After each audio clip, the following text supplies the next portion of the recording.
mais nous le savons, cette réalité, Seigneur, que tu es vraiment ressuscité, et l'apôtre Pierre l'a confirmé dans ta parole, élevé à la droite de Dieu, il a reçu ce qui t'avait été promis de la part du Père, le Saint-Esprit, et il a répandu, comme vous l'entendez et vous le voyez.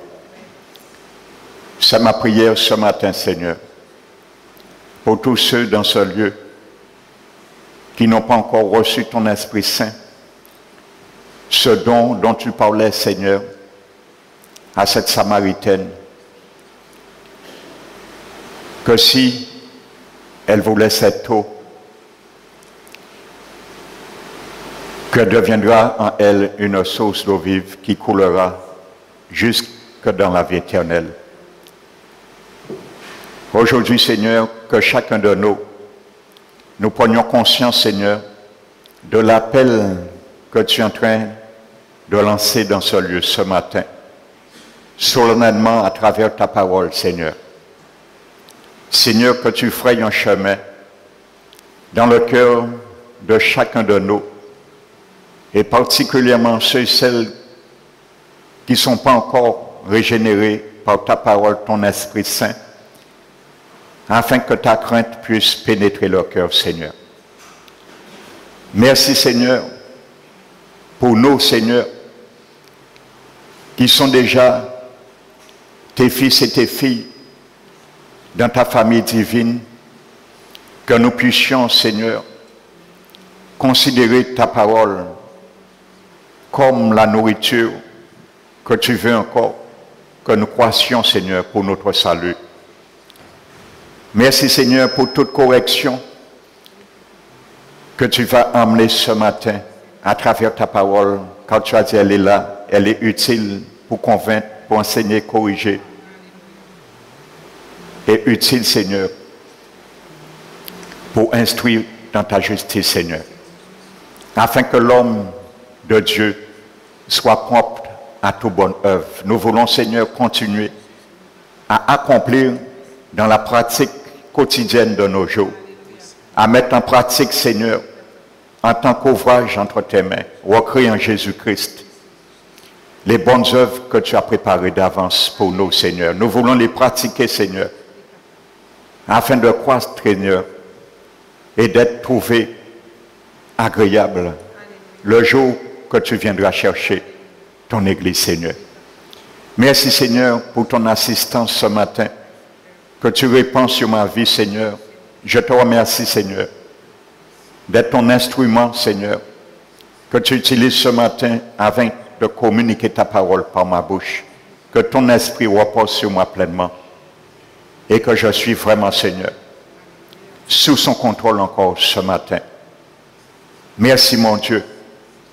Je prends autorité ce matin dans ce lieu de lier et de chasser tout esprit de sommeil et tout esprit de distraction, et que tout piège ivré de l'adversaire soit banni dans ce lieu ce matin dans le nom puissant de Jésus-Christ. Père éternel, merci encore. Merci pour ce moment encore agréable, favorable que nous allons passer avec toi. C'est au nom de notre Rédempteur Jésus-Christ, le seul médiateur entre Dieu et les hommes, que nous t'avons prié et te remercions. Amen. Amen. Asseyez-vous, frères et sœurs.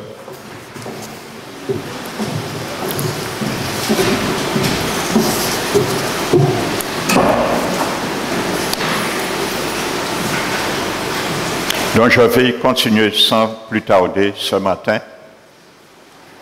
Amen. Donc pour ceux et celles qui nous visitent ce matin, dont cet enseignement porte le nom de la nouvelle naissance. Donc je vais faire une brève récapitulation que nous avons déjà entamée. Donc nous avons vu bibliquement que Jésus dit, il faut que tout homme naisse de nouveau afin d'être sauvé. Car si on n'est pas né de nouveau, on reste en dehors du royaume du Seigneur Jésus.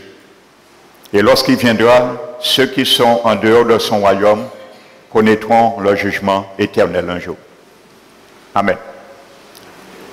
Donc, deuxièmement, nous avons vu que Jésus lui-même a dit,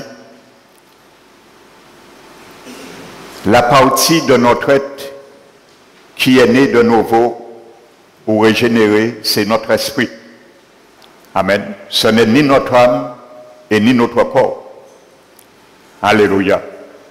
Donc ça veut dire que mon âme et mon corps, ton âme et ton corps, mon frère, ma soeur, toi qui es déjà régénéré, sont en train d'être sauvés. Amen.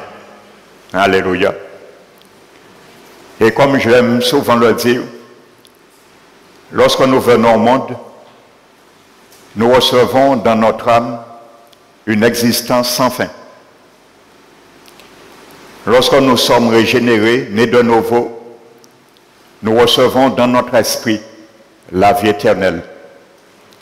Et à la résurrection de notre corps, pour les sauver, nous recevons l'immortalité dans notre corps. Alléluia. Donc voici la traçabilité pour laquelle que Dieu a fait l'homme. Amen. Donc nous avons vu également que la Bible, le terme régénération, que nous avons vu dans Tite chapitre 3 et le verset 5, qui disent que nous ne sommes pas sauvés par rapport aux bonnes œuvres que nous aurions faites, comme le monde, la tradition nous l'a appris. Amen. Avant de connaître Christ, c'est ce que nous faisions en pensant être sauvés. Donc la Bible nous dit que ce n'est pas par rapport aux bonnes œuvres, les œuvres de justice que nous aurions fait, mais c'est par la miséricorde de Dieu, par le bain de la régénération et renouvellement du Saint-Esprit. La Bible dit, il a répandu sur nous en abondance par Jésus-Christ. Amen. Donc, j'ai dit, le mot grec qui est traduit par régénération, c'est le mot grec palingénésia. Ça veut dire c'est sortir d'une mort et revenir à la vie. Amen. Donc nous avons vu que Jésus, que l'apôtre Paul vise la Pentecôte. Donc comprenons bien quelque chose, parce que nous viendrons plus loin. Amen. Paul dit, il a répandu sur nous. Le jour de la Pentecôte, l'apôtre Paul n'était pas là. Alléluia. Il était un persécuteur le jour de la Pentecôte. Il dit, nous, il a répandu le Saint-Esprit sur nous en abondance par Jésus-Christ. Amen. Et c'est ce qui s'est passé le jour de la Pentecôte. Donc nous voyons déjà que les disciples ont été régénérés le jour de la Pentecôte. Amen. Et nous avons vu l'apôtre Jean lui-même dans ses épîtres, également dans son évangile. Il dit que il confirme que la nouvelle naissance, la régénération, c'est le miracle par lequel que Dieu fait passer notre esprit de la mort à la vie éternelle. Et il dit, ce qui est né de Dieu, nous savons que nous sommes passés de la mort à la vie. Alors, donc c'est confirmé. Il n'y a pas d'ambiguïté. Amen. Donc nous allons continuer aujourd'hui. Donc je disais, toujours dans Jean 3, le chapitre 3 et le verset 5, je vous disais que à quel moment que Jésus dit à Nicodème que tu es docteur d'Israël, tu ne connais pas ces choses, Jésus avait fait allusion à l'eau et au vent. Amen. Et nous avons vu un test, et nous allons voir d'autres, aussi bien dans le Nouveau Testament que dans l'Ancien Testament. Là, les œuvres du Saint-Esprit, ou même la personne du Saint-Esprit, est sous des métaphores à l'image et à l'emblème de l'eau ou du vent. Amen. Nous avons vu Ézéchiel chapitre 36. Nous n'allons pas nous reporter, nous avons vu le verset 25 à 27, je crois. Et en parlant de la nouvelle naissance, de la régénération, un des textes que Nicodème connaissait, parce que Jésus ne lui aurait pas dit, pourquoi tu ne connais pas ces choses? Parce que dans ce texte, nous voyons que Dieu parle, il va donner à se régénérer un esprit nouveau. Amen. Il va lui donner un cœur nouveau et il va mettre son esprit. Mon frère Fabrice, s'il te plaît. Il va mettre un esprit,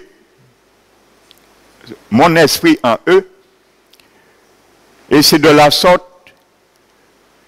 qu'ils auront ce cœur nouveau et cet esprit nouveau. Donc je disais que Dieu ne va pas retirer notre esprit humain et nous donner un autre esprit humain. Alléluia. C'est l'esprit de Dieu qui rentre dans notre esprit, qui régénère notre esprit. À ce moment également, effectivement, notre esprit devient un esprit nouveau. Parce que maintenant, il ne doit plus être conduit comme il était avant.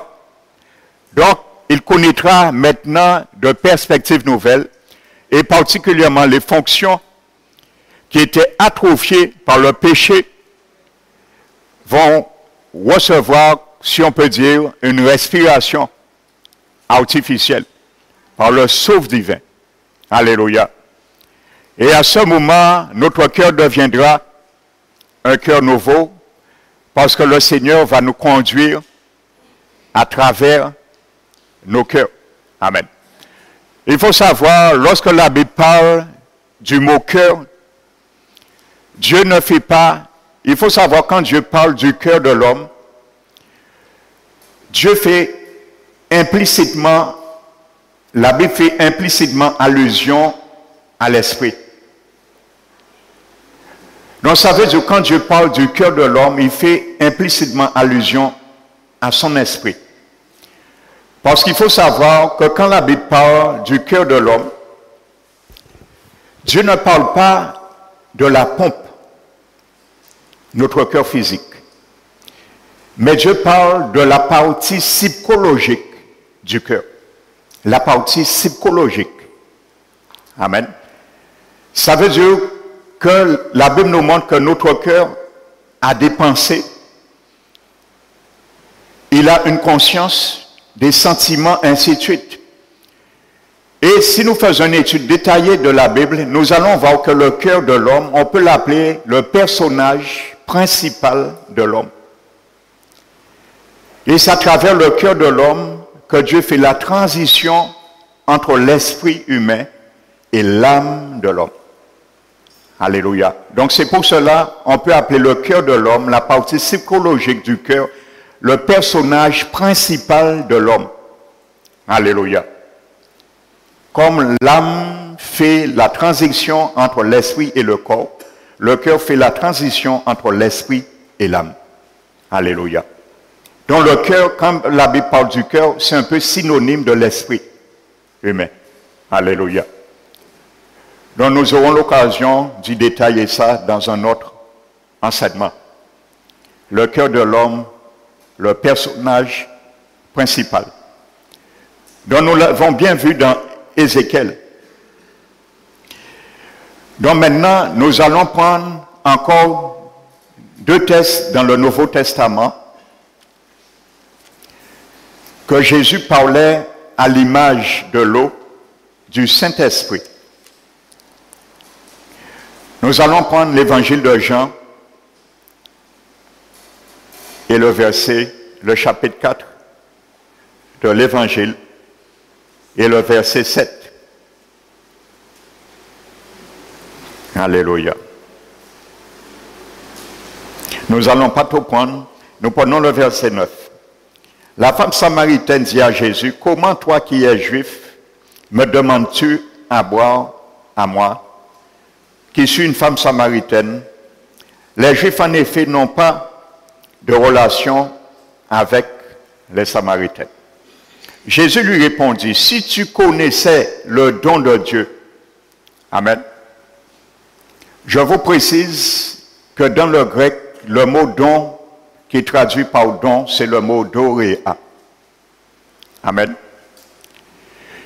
Et en grec, le mot doréa est employé uniquement pour deux personnes. Jésus et le Saint-Esprit de Dieu. Jamais pour d'autres choses. Le mot doréa n'est jamais employé dans le grec pour une chose. Donc ça prouve que l'Esprit de Dieu est vraiment une personne et non une chose, une force personnifiée, comme certains sectes l'enseignent. Amen. Donc c'est le mot doréa. Je le précise parce que c'est important de le savoir. Donc Jésus dit, si tu savais le don de Dieu, amen, déjà le Saint-Esprit qui est visé, à travers une métaphore qui est l'eau. Amen. Il dit, et qui est celui qui te dit, donne-moi à boire? Non seulement toi-même, tu lui aurais donné à boire, mais l'eau que je lui donnerai, non.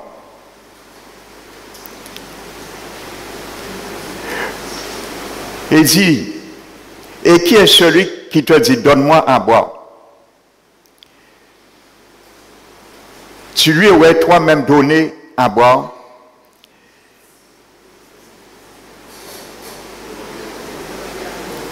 Et je lui donnerai de l'eau, je lui donnerai de l'eau vive.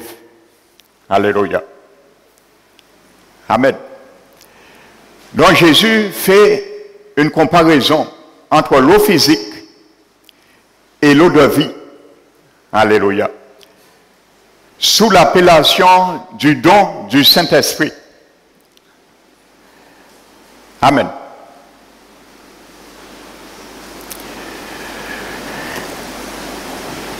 Donc nous voyons au verset 10, dans cette eau vive que Jésus emploie en hébreu, c'est le mot Naïm Haïm, qui peut désigner soit l'eau de la vie, soit de l'eau de source. Amen.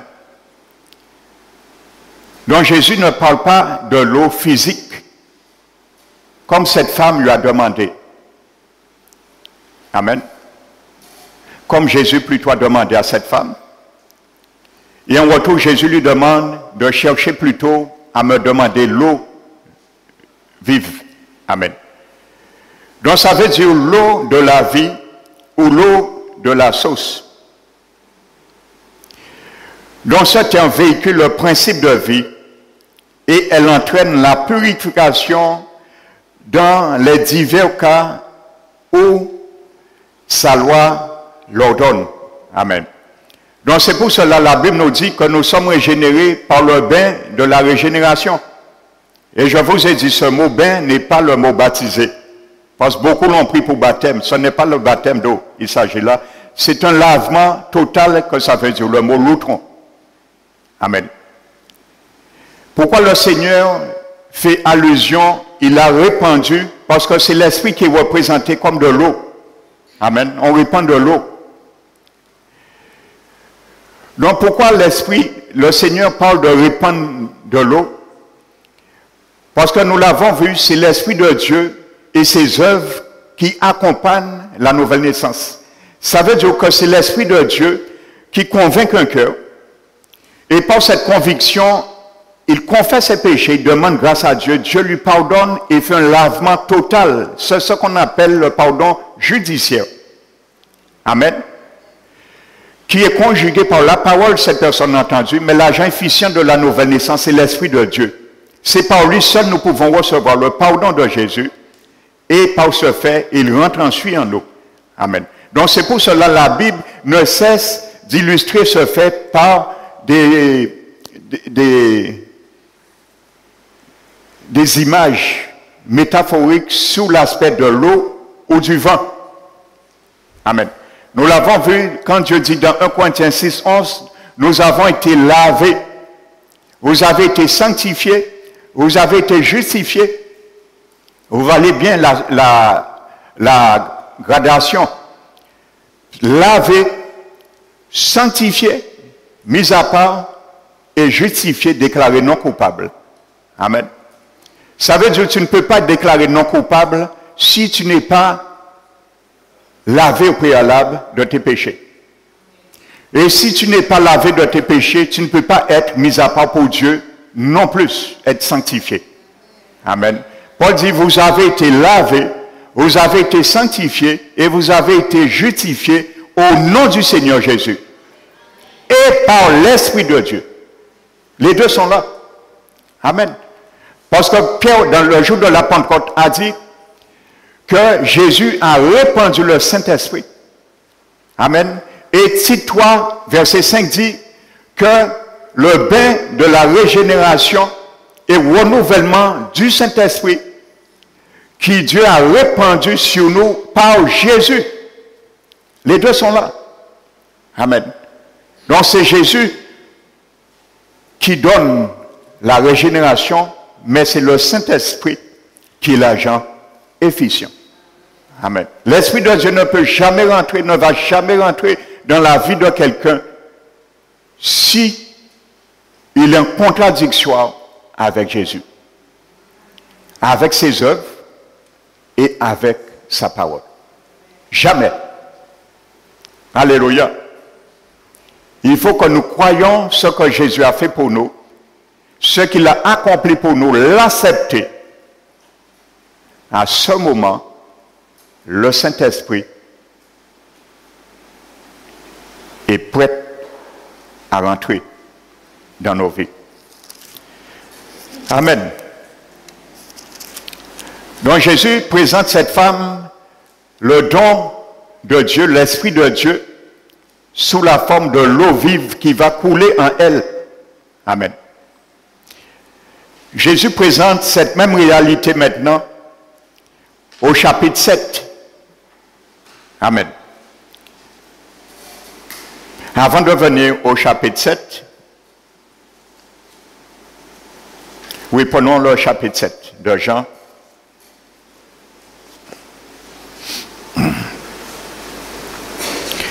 Et je veux, mon frère, ma soeur, que tu sois attentif à ce qui se passe là, le dernier jour de la fête. Pour bien comprendre ce que Jésus présentait au peuple. Amen. La Bible nous dit au verset 37, l'évangile de Jean chapitre 7.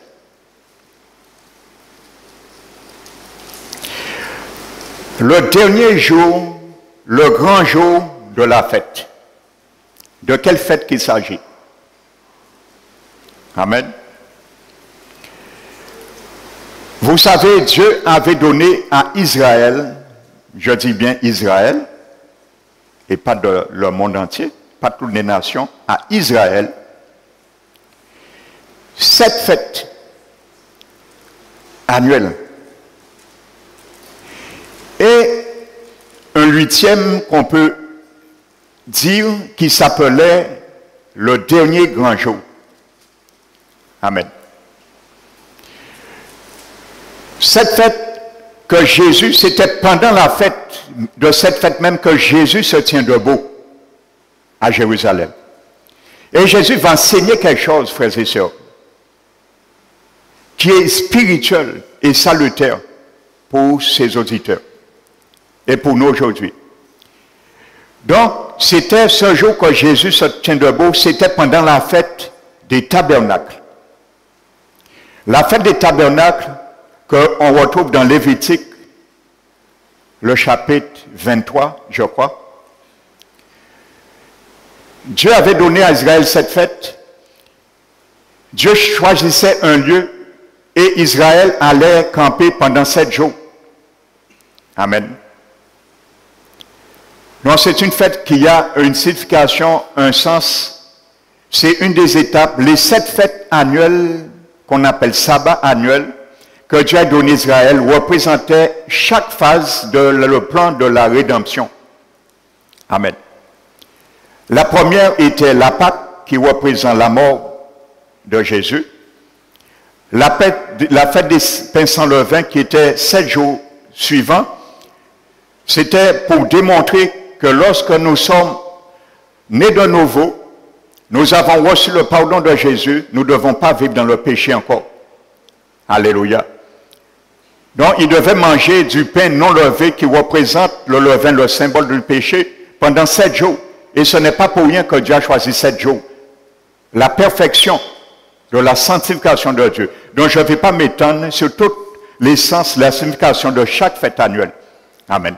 Donc, chaque fête avait une signification et représentait une phase du plan de la rédemption de Jésus-Christ et de son Église. Donc, pendant ces 7 jours, Israël campait. Et il y avait le dernier jour de la fête des tabernacles qu'on appelait le dernier grand jour. Et nous allons voir qu'est-ce qui se passait lors du dernier grand jour selon la tradition des Juifs, pour bien comprendre ce que Jésus est en train de faire. Amen. Je souligne entre-temps que j'ai observé ces fêtes pendant 18 ans. Alléluia. Mon épouse et moi, nous avons observé ça pendant 18 ans. J'ai observé cette fête, la fête des tabernacles. Notre frère Fabrice et notre frère Marlène aussi, et notre frère Jean-Claude. Alléluia. Nous avions observé ces fêtes. Amen. Je crois notre frère Anatole aussi. Amen. Alors je sais de quoi je parle. Amen. Donc ces fêtes sont fixées selon le calendrier sacré d'Hébreu de Dieu. Amen. Non selon le calendrier romain que nous avons aujourd'hui. Amen. Donc la Bible nous dit, Jésus se tenant debout, s'écria, amen, si quelqu'un a soif, qu'il vienne à moi et qu'il boive. Amen. Donc si tu veux la vie éternelle, tu dois venir à Jésus et boire. Alléluia. Et nous allons voir que cette eau que Jésus demande à venir boire, c'est l'œuvre et la réception du Saint-Esprit. Amen. Donc je continue avant de détailler. Et il dit, celui qui croit en moi, des fleuves d'eau vive couleront de son sein, comme dit l'Écriture. Amen. Donc si Jésus, le jour de ce dernier grand jour, dit, comme dit l'Écriture, il y a au moins un texte dans l'Ancien Testament qu'il parlait de cela. Amen. Parce que le Nouveau Testament n'était pas encore imprimé. Alléluia. Il n'y avait que l'Ancien Testament. Donc nous allons trouver ce que dit l'Écriture dans l'Ancien Testament. Et qu'est-ce que ça représente pour les auditeurs à l'époque. Amen. Donc Jésus dit, il dit cela de l'Esprit que devait recevoir. Amen. Il dit cela de l'Esprit. Cela, ce mot cela, c'est quoi? Si quelqu'un a soif, qu'il vienne à moi, ça veut dire Jésus t'a dit, si tu veux recevoir l'Esprit de Dieu, tu dois avoir soif de la vie que Jésus t'offre. Alléluia. Parce que Jésus ne va pas abreuver un cœur qui ne désire pas la vie éternelle. Et il est la source d'eau vive. Jésus dit que celui qui a soif du Saint-Esprit, qu'il vienne à Jésus. Alléluia. C'est la seule porte. Il n'y a pas d'autre porte. Et c'est pour cela qu'il a dit dans Jean 3. Et il dit de même que le serpent, Moïse a levé le serpent d'airain dans le désert, de même que tous ceux qui croient en lui ne périssent point, mais aient la vie éternelle. Car Dieu a tant aimé le monde qu'il a envoyé son Fils unique, afin que quiconque croit en lui, afin que... Alors même si Dieu a envoyé son Fils mourir pour le monde entier, s'il n'y a pas des gens qui, afin que croient en lui, ils ne seront pas sauvés quand même. Et son sacrifice expiatoire sera vain. Alléluia. Et ils auront outragé l'esprit de grâce. C'est ce que la Bible dit. Amen.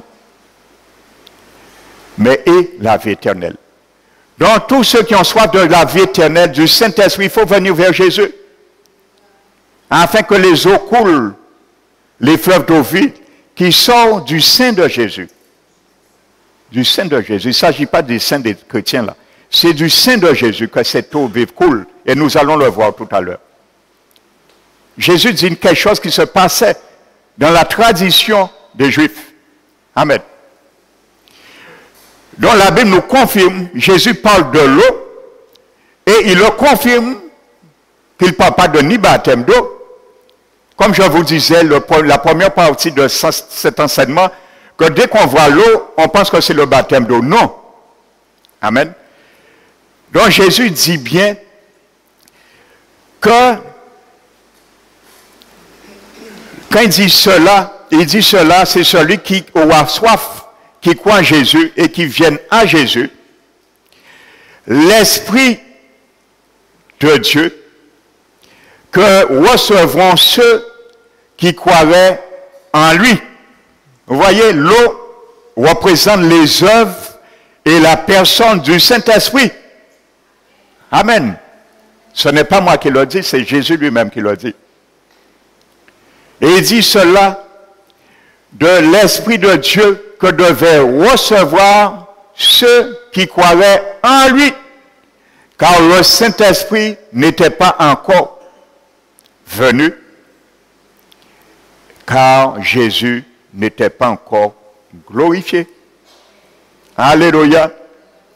Personne ne pouvait recevoir l'Esprit de Dieu, personne ne pouvait être né de nouveau, ni baptisé dans l'Esprit Saint, tant que Jésus n'a pas été glorifié.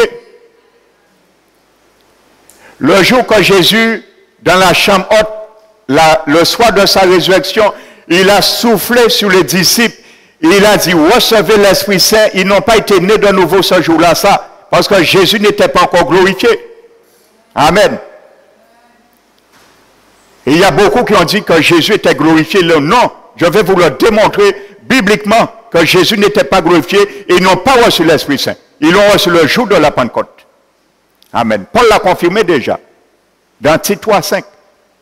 Et il a dit, il a répandu sur nous en abondance. À quel moment l'Esprit a été répandu? À le jour de la Pentecôte. Amen. Donc c'est un texte déjà qui le confirme. Parmi d'autres, nous allons voir.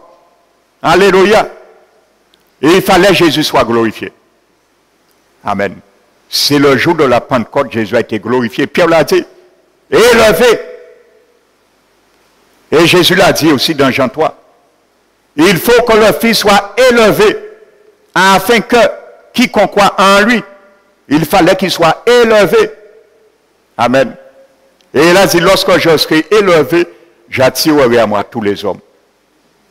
Mais malheureusement, tous les hommes ne vont pas accepter cette attraction de son amour. Amen. Donc voici un texte qui est incontestable, que Jésus parle l'eau imagée comme don du Saint-Esprit. La Bible, il dit bien, il dit cela du Saint-Esprit que devait recevoir, parce que c'est à venir. Amen. Ceux qui croiraient en lui. Donc Jésus s'est appuyé sur les promesses des prophètes. Amen. Que nous allons prendre quelques versets qui parlent de l'œuvre du Saint-Esprit en faisant référence à l'eau. Amen. Avant de venir sur ça, je reviendrai tout à l'heure sur Jean 7. C'est important de le savoir. Amen. Nous allons prendre le prophète Jérémie.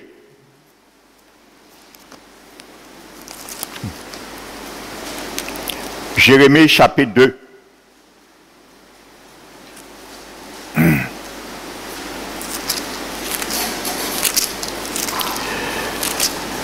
Jérémie chapitre 2 et verset 13. La Bible dit, ils m'ont abandonné, son peuple, moi qui suis une source d'eau vive. Ainsi de suite. Amen. Dieu se compare comme une source d'eau vive. Et son peuple l'a abandonné, et il dit après, pour aller épuiser dans d'autres sources des fontaines crevassées qui ne peuvent contenir l'eau. Donc Jésus est la seule fontaine qu'il n'y a pas de trou où que la vie, l'eau de la vie se perd. C'est Jésus. Les hommes dans le monde cherchent à satisfaire leur soif, échafauder leur plan de salut, mais ils vont malheureusement puiser dans des fontaines crevassées, comme Dieu le dit par la bouche du prophète Jérémie. Ils sont allés vers des fontaines crevassées qui peuvent contenir l'eau de la vie éternelle. Il n'y a que Jésus qui donne l'eau de la source, l'eau de vie, l'eau vive de la vie éternelle. Toujours dans Jérémie le chapitre 17, qui parle d'eau encore. Jérémie 17.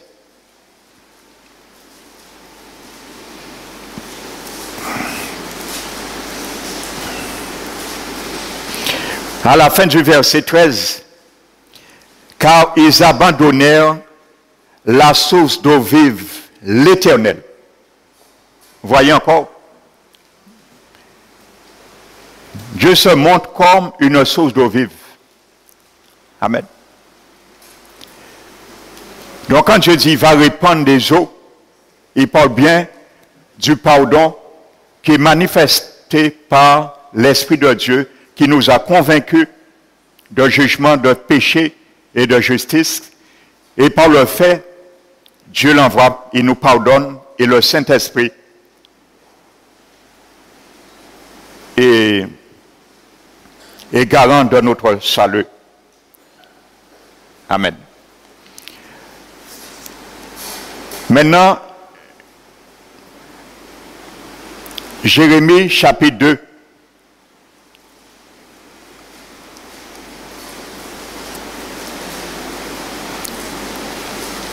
Il parle une métaphore encore, mais sous un autre angle.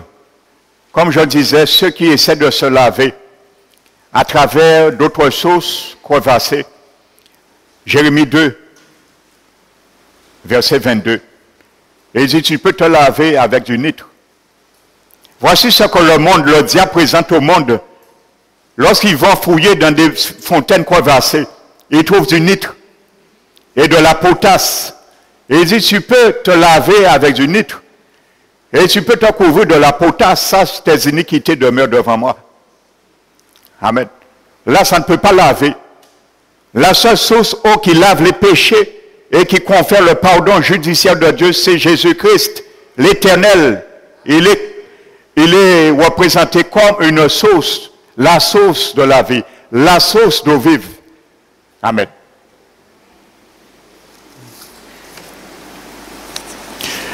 Donc maintenant, nous allons revenir sur ce que Jésus disait.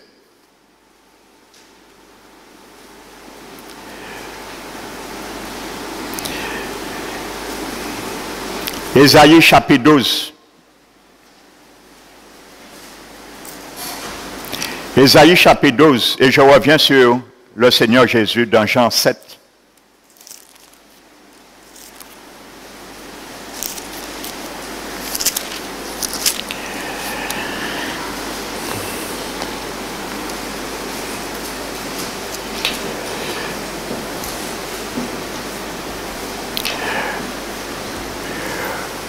Maintenant, qu'est-ce qui se passait?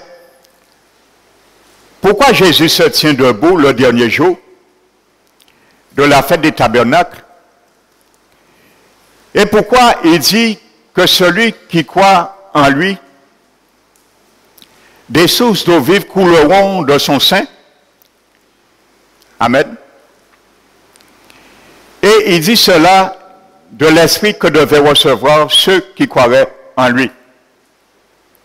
Et pourquoi il dit cela comme dit l'Écriture? Vous savez, dans le temps que le peuple, après particulièrement leur délivrance de captivité, parce que vous savez, le peuple a été en captivité 70 ans par rapport à l'idolâtrie, par rapport à la désobéissance, Dieu les a châtiés par les Assyriens et Nebuchadnezzar. Et Dieu les a ramenés après 70 ans. Amen. Donc, particulièrement après la captivité, lors de cette fête, tous les jours, pendant les 7 fêtes de tabernacle qui duraient 7 jours, le peuple, après avoir fini le sacrifice qu'il faisait dans le parvis du temple, après chaque sacrifice, le peuple et le souverain sacrificateur descendaient à la source de Siloé.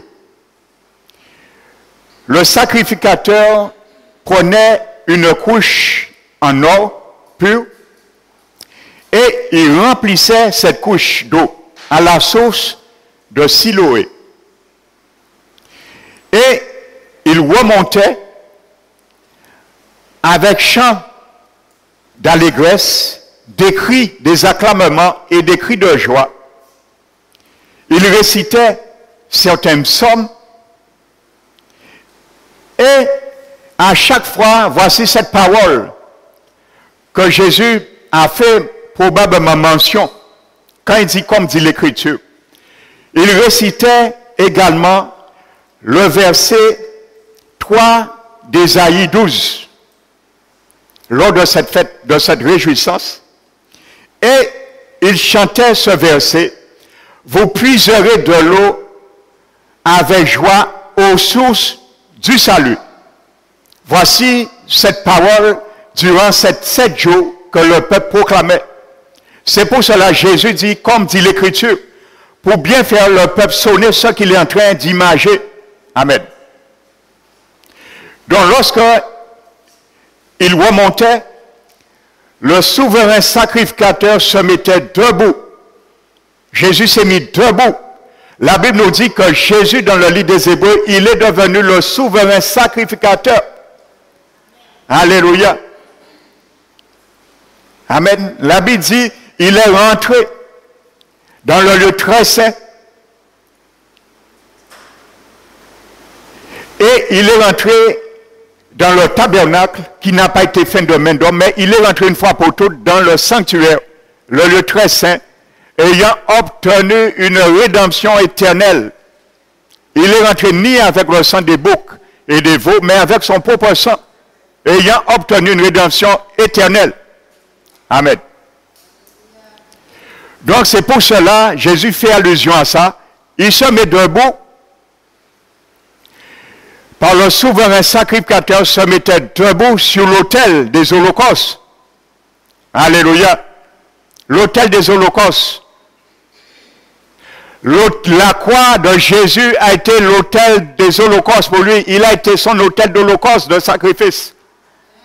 C'est pour cela Jésus, le jour du dernier grand jour, amen, Jésus se lève, il se met debout, amen, comme souverain sacrificateur des siècles à venir, comme il a été élu aujourd'hui, amen.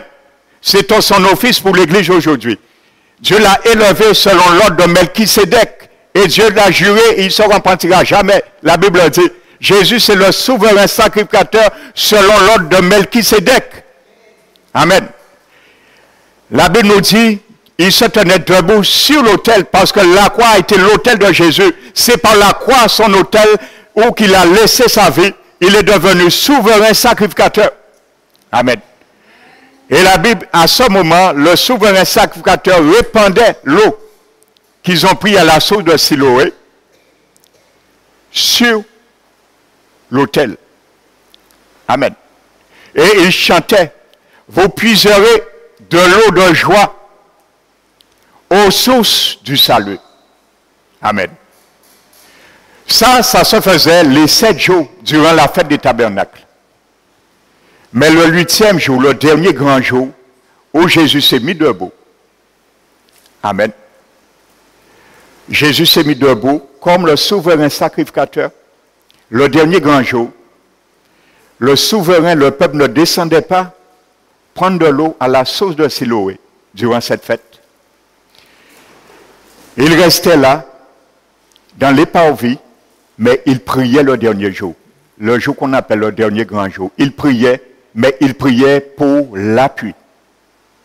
Pour l'appui. Comprenez quelque chose. Qu'est-ce que Jésus enseignait là? Dans Jean 7. Tous les jours, il puisait de l'eau de la source, une eau physique. Et il chantait, vous puiserez de l'eau de joie, avec joie, aux sources, pas de Siloé. C'était prophétique aux sources du salut, Ésaïe. Amen. La source du salut est Jésus. Vous puiserez à l'avenir de l'eau avec joie aux sources du salut. Jésus représentait le souverain sacrificateur debout sur l'autel parce que c'est son sacrifice qui l'a permis d'être debout et de contribuer par son sein. La Bible, Jésus dit, de l'eau vive couleront de son sein.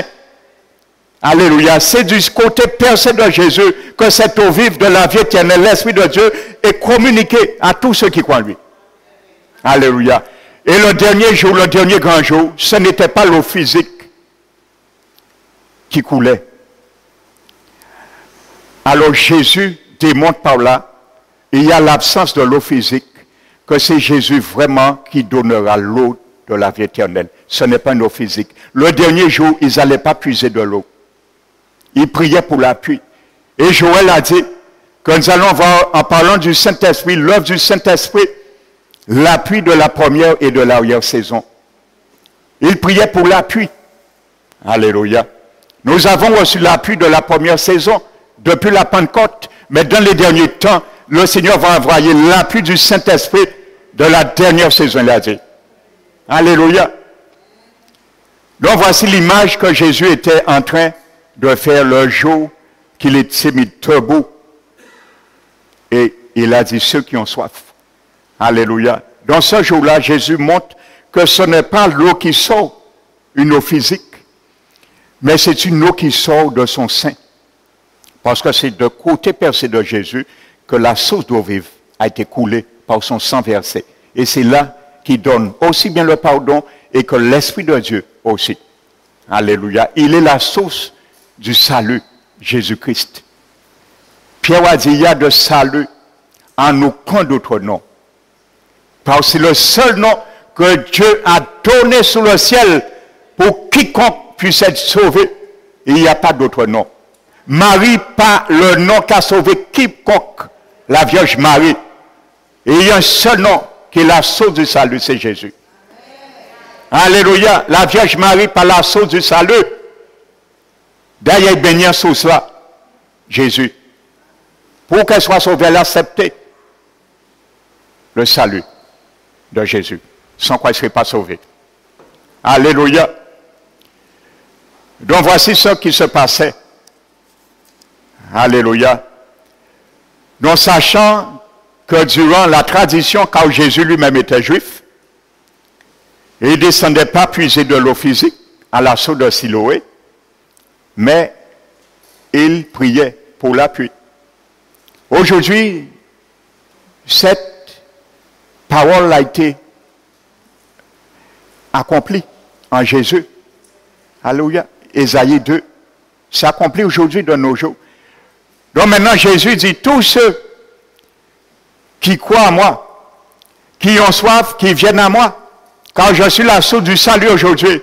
Jésus maintenant dit, tous ceux qui ont soif, qui viennent à moi et qui boivent. car c'est source d'eau vive que Dieu promet de nous inonder par l'œuvre du Saint-Esprit qui va nous donner sort de son sein percé. Le sein de Jésus, c'est là l'eau a coulé. Amen. Alléluia.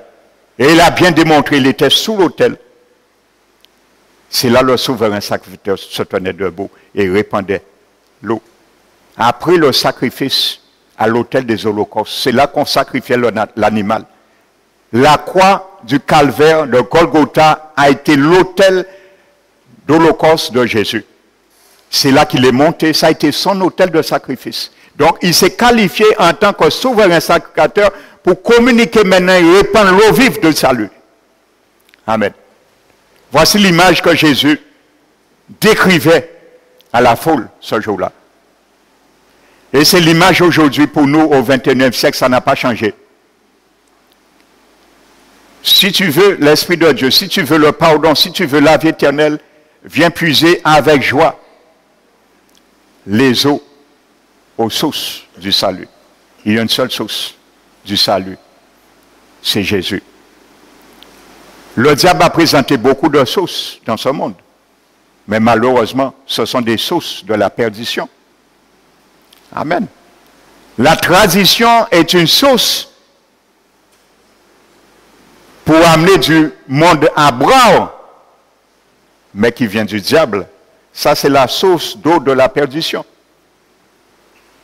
Amen. Ça empoisonne l'âme et l'esprit de l'homme. Car ça, c'est la grande porte. Mais la petite porte, c'est Jésus. Il n'y a pas d'autre. Et il n'y a pas d'autre. Il n'y a pas d'autre personne où le nom, le ciel a envoyé. Et il n'y a que Jésus. Donc Jean applique ce thème à Jésus en tant qu'eau vive, symbole de la vie éternelle, qui coule de lui au travers du Saint-Esprit. C'est ce qu'il explique dans le verset 14. Amen. Donc voici l'image de ce qui se passait. C'est pour cela que Jésus le dit, comme dit l'Écriture. Amen. L'Écriture disait, vous puiserez de l'eau avec joie aux sources du salut. Et Jésus disait, moi, je suis cette source du salut. Amen. Cette eau du salut, tu viendras le puiser de mon sein, parce que mon sein doit être percé, afin que mon sang coule. Et le jour où tu vas accepter mon sang, tu seras inondé et aspergé par l'eau de la vie éternelle. Et tu recevras l'Esprit de Dieu. Parce qu'il a dit, il dit cela de l'Esprit de Dieu, que recevraient tous ceux qui croiraient en lui. Car l'Esprit de Dieu n'était pas encore venu. Amen. Donc quand Jésus parle d'eau et d'esprit, c'est ce qu'il fait implicitement dans Jean 3, verset 5. Celui qui est né d'eau et d'esprit. L'eau, c'est le symbole, l'esprit, ce qui est symbolisé, comme je vous l'ai expliqué.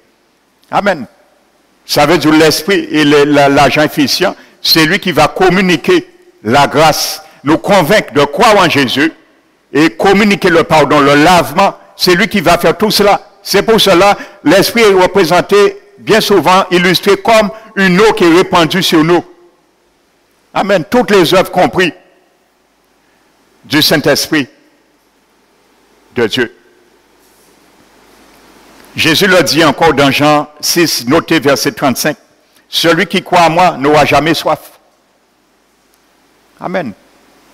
Comment Jésus dit quelqu'un qui croit en lui n'aura jamais soif? Donc il ne s'agit pas de soif physique. Parce qu'elle nous soif tous les jours. Jésus ne parle pas de soif physique. Quand Jésus dit celui qui croit en moi n'aura jamais soif, il spirituellement parce que l'Esprit de Dieu c'est l'eau c'est la source de vie. Il y a tout, tes pardons et satisfait. Chaque fois que tu voudras le pardon, l'eau de source est en toi, l'Esprit de Dieu est là.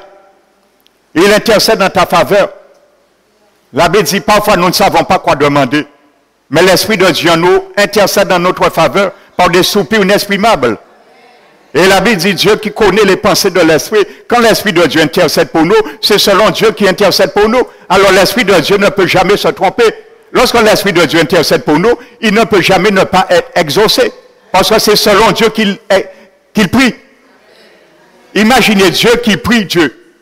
Parce que l'Esprit de Dieu est Dieu. Quand Dieu prie Dieu, il ne peut ne pas être exaucé. Alléluia. L'Esprit de Dieu est obligé d'être exaucé. Il est en nous, frères et sœurs. Alors lorsqu'il prie en notre faveur, par rapport parfois à l'abbé dit, nos faiblesses humaines, nous ne savons pas quoi demander. Nous sommes désemparés parfois dans des situations. Donnons la relève, interpellons, interrogeons.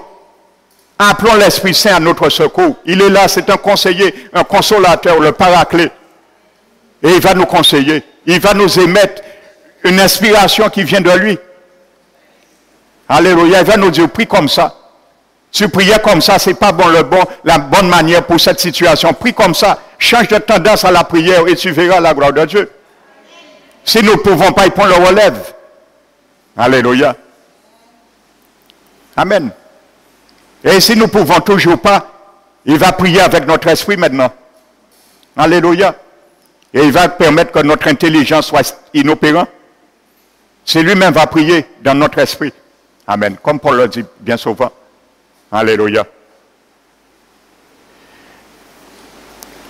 Donc Jésus le dit encore, celui qui croit en moi n'aura jamais soif. Il parle de l'eau vive qui est en nous. L'Esprit de Dieu, c'est le don de l'eau vive que Dieu a promis et qui vit dans nos vies, frères et sœurs. Donc c'est ça qui se passait durant cette cérémonie. Et c'est pour cela Jésus. Vous savez, les évangiles ont beaucoup d'enseignements spirituels. Hein? Vous savez, Jésus, lorsqu'il enseigne des paraboles, beaucoup de choses, Jésus savait que les Juifs comprenaient parfaitement ce qu'il enseignait. Parce que Jésus prenait des exemples quotidiens de la vie de tous les jours. Amen. Il prenait des exemples quotidiens pour bien faire aux Juifs de bien comprendre. Et aujourd'hui, nous, séparés de 2000 ans à peu près de ces concepts, ce qui se passait du langage, comment dire, patristique. Il y a des choses que nous ne comprenons pas, nous lisons littéralement, mais nous ne comprenons pas. Manque de la lumière de cette révélation. Amen. Quand Jésus parlait de, il est plus facile qu'un chameau de passer par le trou d'une aiguille qu'un homme riche. Moi, on m'a toujours appris ce verset que c'était le trou d'une aiguille qu'on faisait la couture. Moi, on m'a toujours enseigné ça dans les églises. Amen. Mais c'est à travers mes recherches, l'inspiration du Saint-Esprit, j'ai compris que ce n'est pas ça du tout que Jésus parlait. Jésus parlait d'une porte qui existait en Palestine. Et cette porte s'appelle trou d'aiguille. Amen. Donc quand Jésus parlait à l'époque aux Juifs, les Juifs comprenaient ce qu'il disait. Ils savaient très bien que Jésus ne parlait pas d'un trou, d'une aiguille qu'on fait la couture. Peut-être si nous étions là à l'époque, on dit ça, nous. Amen. Quand Jésus dit qu'il ne donne pas les miettes aux petits chiens, il sait pourquoi il dit ça, il n'a pas insulté la femme samaritaine. Alléluia. La femme plutôt qui voulait, syro-phénicienne, qui a demandé grâce. C'est des choses qui existaient. Il faut savoir dans quel langage Jésus l'exprimait. Donc les Juifs comprenaient très bien ce qui se fait à l'époque. Et il y a une déclaration encore dans Ésaïe 55.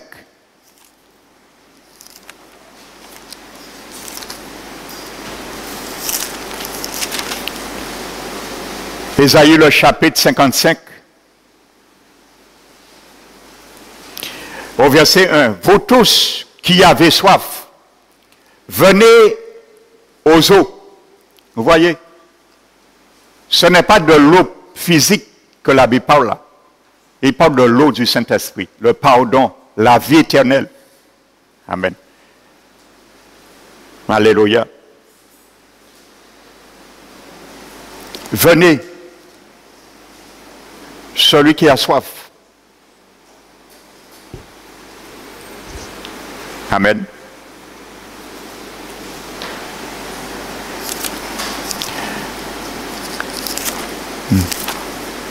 Nous allons prendre également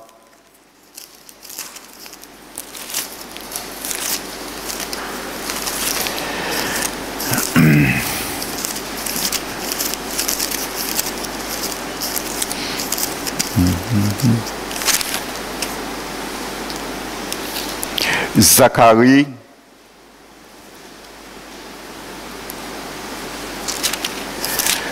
le chapitre 13 et le verset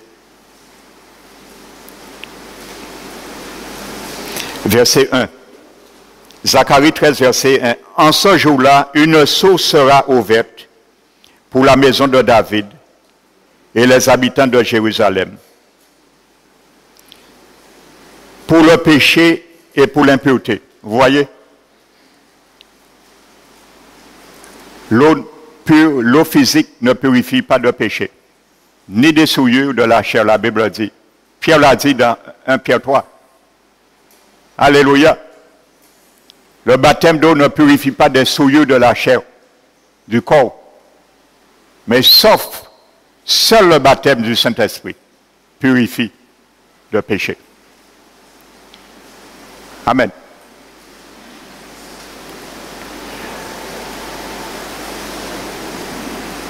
Donc il y a beaucoup d'illustrations dans l'Ancien Testament.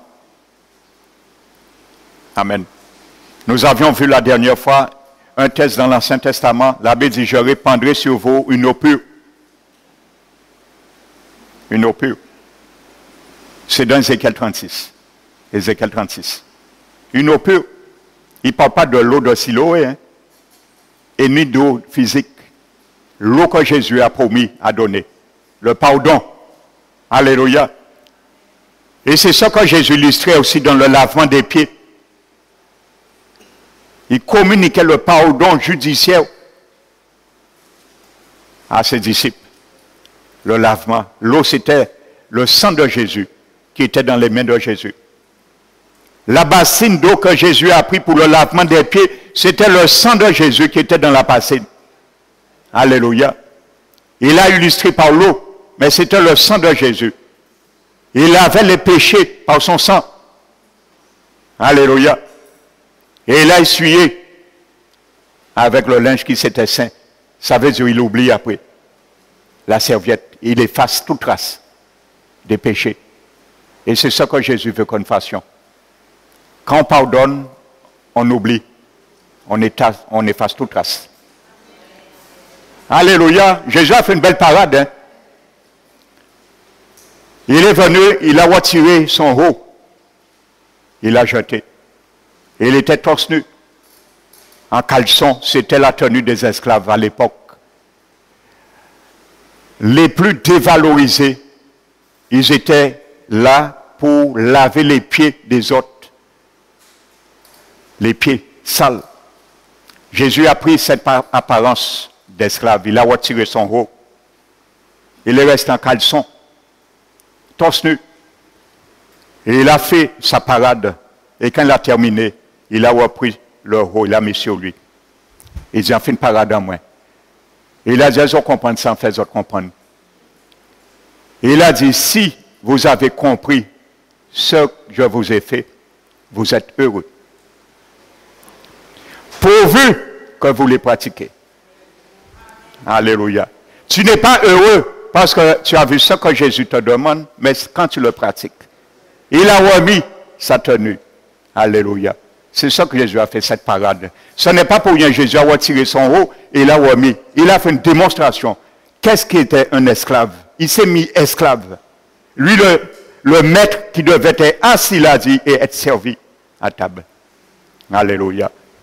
Donc Jésus savait ce qu'il disait. Les Juifs ont compris ce qu'il disait. Du seul fait qu'il a retiré son haut, les Juifs savaient la démonstration. Ils savaient que c'était la tenue d'un esclave à l'époque qui était fait pour essuyer, laver les pieds lorsqu'il rentrait dans une maison. Alléluia. C'est ce que Jésus a fait. Il nous a donné la valeur suprême. Qu'est-ce que l'amour et le pardon? Amen.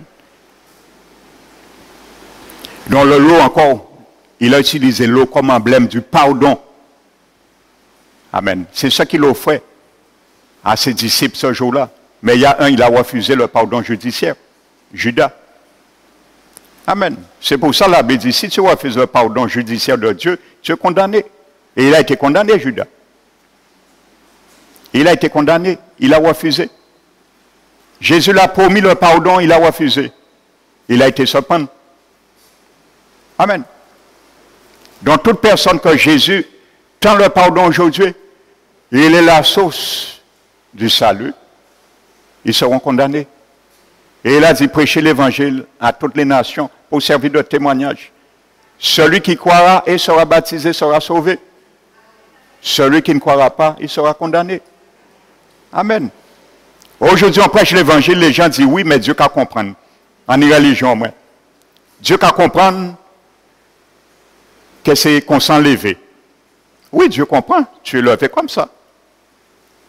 Tellement il comprend, il sait que tu es venu au monde mort, spirituellement.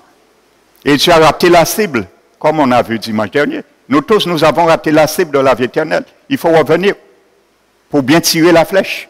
Et c'est en Jésus que nous apprenons à bien tirer et toucher la cible qui est la vie éternelle. Donc ça, Dieu le comprend parfaitement. Mais il comprend aussi, si tu ne veux pas revenir à lui, tu vas rester toujours à côté de la cible et tu vas connaître la condamnation un jour. Alléluia. Amen. La Bible dit que l'incrédulité de certains, est-ce qu'ils vont abolir la promesse de Dieu? Non. La promesse de Dieu reste la promesse de Dieu. Ça ne va pas annuler quoi que ce soit. Amen. Parce que ces paroles sont esprit et vie. La terre et le ciel passeront, mais ma parole ne passeront point. Pas même un iota. En force sur une parole. Tout ce qui est écrit doit s'arriver. Amen. Quand les gens ne croient pas, toutes les prophéties vont s'accomplir. Et il y a eu près de 300 prophéties dans l'Ancien Testament qui concernaient la venue de Jésus, sa mort et sa résurrection. Tous se sont accomplis. Tous. Il y a encore des centaines pour sa prochaine venue, sa deuxième venue seront accomplies aussi. Et ça, le monde ne pourra pas arrêter ça. Parce que c'est décrété dans la préscience de Dieu. Personne ne pourra arrêter ça. Amen. Comme une prophétie, la Bible a dit la Palestine reviendra aux Juifs. Les Arabes perdent leur temps. La Bible a dit, c'est marqué déjà, la Palestine reviendra aux Juifs. Amen. Donc les Arabes font ce qu'ils veulent, ils ne pourront pas. Ils vont lâcher prise à un moment donné, autant marqué. Ils vont lâcher prise, la Palestine reviendra aux Juifs. C'est marqué dans la Bible. Pour un politicien peut empêcher ça. Il marquait ses décrets à Dieu. Alléluia. Il est le oui et l'amen.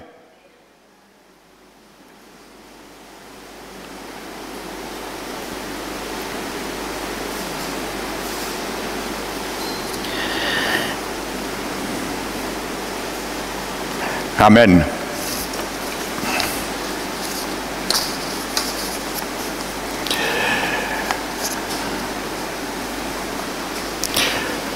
Donc ce matin, je vais m'arrêter sur cela. Parce qu'on apprend de plus en plus comment on reçoit l'Esprit de Dieu, à quel moment les apôtres ont reçu l'Esprit de Dieu. Et nous allons passer maintenant au baptême spirituel. Quand la Bible dit qu'il y a un seul baptême, le baptême d'eau et le baptême spirituel. Amen. Les deux sont conjugués. Ils font un couple inséparable. Amen. Nous allons voir qu'est-ce que la Bible parle du baptême spirituel qu'on appelle le baptême dans l'Esprit Saint. Ça s'appelle le baptême spirituel. Alléluia. Le baptême donnait que l'image de ce baptême. Amen. Donc nous allons nous mettre debout.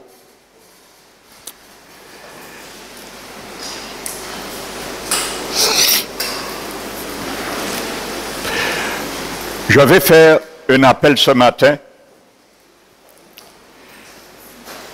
Toi qui es là ce matin, qui as entendu cet enseignement, même si tu n'as pas pris les précédents parties, chapitres, l'Éternel te pose cette question ce matin. Jésus est là. Il te dit, veux-tu ce matin que ces eaux vives qu'il a promis de couler dans ta vie jusqu'à l'éternité? Est-ce que ce matin, tu veux recevoir cette eau vive, l'eau du salut, sous la vie éternelle, le pardon que Dieu veut te donner ce matin? Il veut t'offrir le pardon de tous tes péchés Depuis le jour où tu es sorti dans le sein de ta mère et jusqu'à aujourd'hui, tout ce que tu aurais pu faire.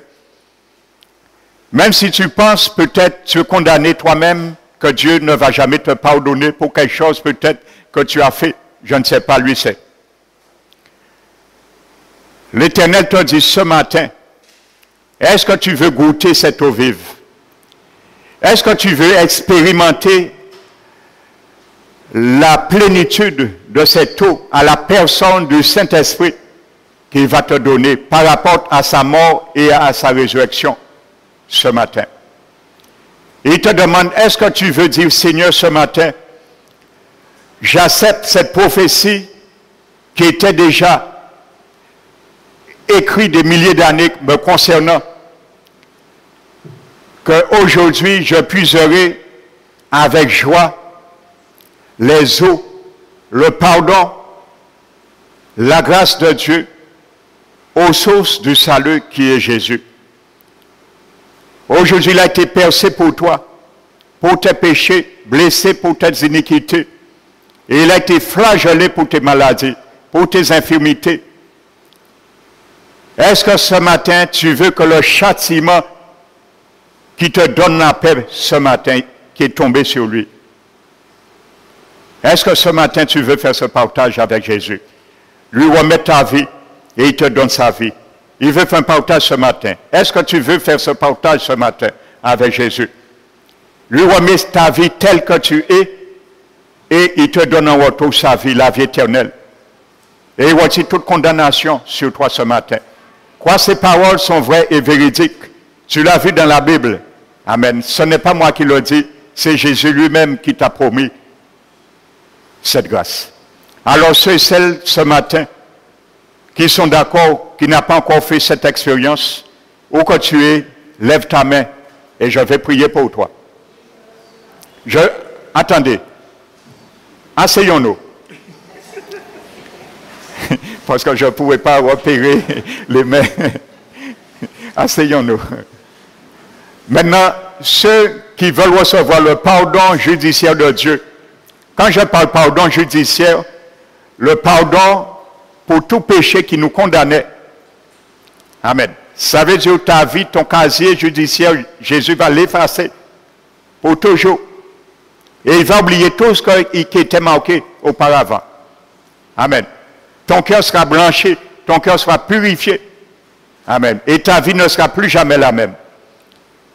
Alors si tu veux recevoir cette eau vive, ce pardon, et que je te communique son Esprit Saint, lève ta main où tu es.